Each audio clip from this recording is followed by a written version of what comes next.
جس قوم نے خدا کو، اس کے رسولوں کو، اس کے پیغمبروں کو اس قدر ستایا ہو، تکلیف دیا ہو کہ آپ اندازہ نہیں کر سکتے، تو وہ کیا جناب رسول اللہ صلی اللہ علیہ وسلم کے ساتھ صحیح طریقے سے پیش آتے تھے؟ وہ آپ صلی اللہ علیہ وسلم کو بھی تنگ کرتے تھے، اور آج آپ صلی اللہ علیہ وسلم کی امت کو تنگ کرتے ہیں۔ آج فلسطین کے بچے، فلسطین کے مسلمان جو شہید ہوتے ہیں، روزانہ ہزاروں کے اعتبار سے تعداد سے شہید ہوتے ہیں۔ آپ ان سے پوچھو ان کا قصور کیا ہے،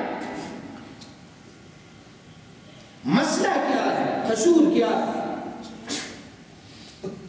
ان کا قصور یہ ہے کہ ان کا تعلق اور نسبت جناب محمد رسول اللہ صلی اللہ علیہ وسلم کے ساتھ، ان کا قصور یہ ہے کہ ان کا تعلق اور نسبت قرآن حکیم کے ساتھ، ان کا تعلق اور نسبت کیا ہے؟ لا الہ الا اللہ محمد رسول اللہ ہے۔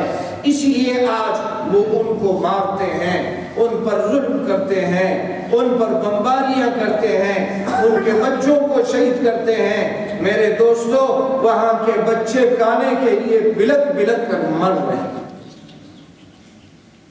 ان کے پاس کھانے کو کچھ نہیں ہے، ان کے پاس پینے کو کچھ نہیں ہے، وہ ایسی ایسی اشیاء کھانے پر مجبور ہیں۔ وہ خدا کی قسم بیت الخلا کے پانی پیتے ہیں، گٹر کے پانی پیتے ہیں، اپنے آپ کو، اپنے بچوں کو زندہ رکھنے کے لیے وہ گٹر کے پانی پیتے ہیں، ان کے بچے گھاس کھاتے ہیں۔ کیا قصور ہے؟ مسئلہ کیا ہے؟ کوئی قصور نہیں، کوئی مسئلہ نہیں۔ ایک تو ان کی زمینوں کو انہوں نے قبضہ کیا، ان کے ملک پر قبضہ کیا، دوسرا پوری دنیا میں آپ کے سامنے ہیں، آپ کے ملک میں سینکڑوں نہیں سووں کے تعداد میں این جی اوز کام کرتے ہیں، ہمارے بچوں کا درد لے کر یہاں آتے ہیں یورپ سے، ہمارے اوپر پیسے خرچ کرتے ہیں۔ کتوں کی تنظیمیں ہیں، خنزیروں کے لیے تنظیمیں ہیں، خچروں اور گدوں کے لیے تنظیمیں ہیں۔ کیا محمد عربی صلی اللہ علیہ وسلم کی امت ان کتوں سے، ان خچروں سے، ان خنزیروں سے کمتر ہے کہ ان کے لیے کوئی دنیا میں آواز اٹھانے والا نہیں؟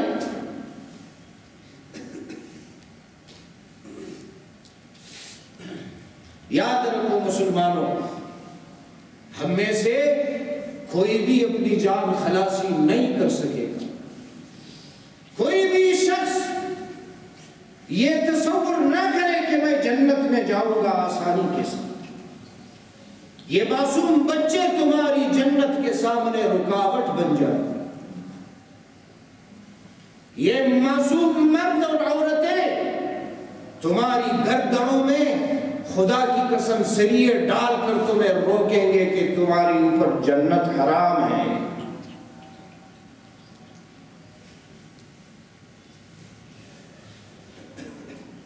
قصور کیا ہے؟ لا الہ الا اللہ محمد، ہمارا قصور اور کچھ نہیں ہے۔ ہم ایک اللہ کو مانتے ہیں، ہم محمد عربی صلی اللہ علیہ وسلم کو اپنا نبی مانتے ہیں، قرآن کو اپنا آخری کتاب مانتے ہیں، کعبہ کو اپنا قبلہ سمجھتے ہیں۔ ہمارا کیا قصور ہے کہ ہمارے اوپر دنیا کی وحشتناک ترین بمباری کی جاتی ہے؟ کل جمعرات کو ان کے مرد اور بچے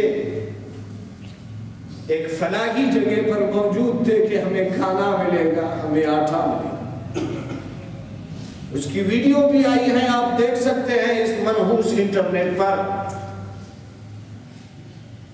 ہزاروں انسان آٹھا لینے کے لیے کھڑے ہیں، ان پر بمباری کرتے ہیں، ان پر بمباری کرتے ہیں۔ اور دوسری طرف اس امت کی قسمت ہے، اس امت کی قسمت ہے جب سے اس کے حکمران عیاشیوں میں یہود اور نصارہ کو راضی کرنے میں جب سے لگے ہوئے ہیں، اس امت کا برا حال ہے۔ یہ وادی سینا جس کا بار بار تذکرہ کرتے ہیں قرآن میں، یہ کیا ہے وادی سینا؟ یہ سارے عرب کے یہی ملک ہیں، کنعان ہے، فلسطین ہے، ہاں اسی طرح اردن ہے، شام ہے، مصر ہے، یہ سارے کے سارے پہلے ایک تھے۔ 1917 میں آج کے اس انگریز نے اپنی سیاست سے متنفر کر دیا کہ آج شام مسلمان ملک ہے، آج مصر مسلمان ملک ہے، آج اردن مسلمان ملک ہے، مگر وہ ایک دوسرے سے نفرت کرتے ہیں اور ان کے گود میں بیٹھے ہوئے۔ چاروں طرف فلسطینیوں کے کس کے ملک ہیں؟ ان کے اپنے بھائیوں کے ملک۔ ان کے بغل میں کون ہے رہنے والے؟ ان کے اپنے عرب ہیں۔ ابھی پچھلے جمعے میں آپ کو ایک تازہ ہوا کا جھونکا، ہاں پچھلے جمعے میں سعودی گورنمنٹ نے اعلان کیا کہ آج کے بعد سعودی عرب میں قرآن کی حفظ پر پابندی۔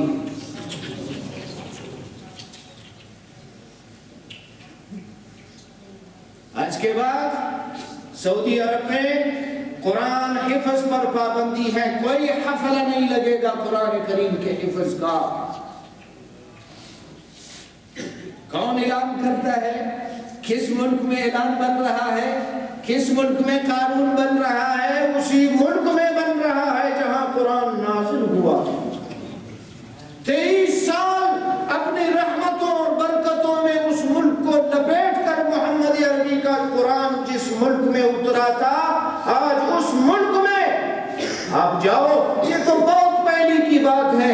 ہمارے تبلیغی جماعت والے وہاں جاتے تھے، ہم نے خود اپنی آنکھوں سے دیکھا، وہ 4 آدمی ایک جگہ نہیں بیٹھ سکتے تھے، نہیں چھوڑتے تھے، کیوں بیٹھا ہے ادھر ادھر، خلاص نکلو۔